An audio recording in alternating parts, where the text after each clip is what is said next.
আব্বা একটা কথা বলবো? বলবে? সত্যি বলবো তো? বন্যাবে এতখানি করছি, এমনি তোর মধ্যে যত টাপ করে হে এমনি ফুটকি সুটকি আচাড়ি হয়ে যায়। না দেখ গে, তুমি দেখে গেছো। কি করবি কখন হবে, নাহলে তো টুটুর উপরে চেপে আজান দেবো। সেরকম কিছু হয়নি তো। সোজা যে আমার বয়সে তোমার কয়টা গার্লফ্রেন্ড ছিল? এ কথা আগে কইতে পারছিস নি? তুমি বল পুরো কথা শুনবে না, আগে জুতা মুতা মেরে থাকবে, কম জোরে লেগে বাল। বল তোমার কয়টা গার্লফ্রেন্ড ছিল? তখন ওই যে গার্লফ্রেন্ড টার্লফ্রেন্ড ছিল না। আমি অনেক ভদ্র ছিল। ভদ্র? তোমার যে চরিত্র পায়খানা মতন পবিত্র। এটা কি বললি বেটা, এটা কি বললি? না না আব্বা কিছু বলনি, বল না তোমার কয়টা গার্লফ্রেন্ড ছিল, আমার বন্ধু ভাই বল।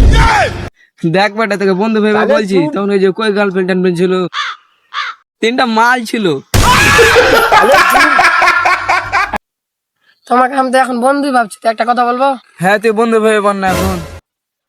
আমার না 3টা গার্লফ্রেন্ড আছে। ভাবছি 2টা বিয়ে করবো। দিবা কি ভাবছি, একটা বাড়িতে কাজ করবো, একটা লেগুলো দিবা না। সালা বলে কত মারলো।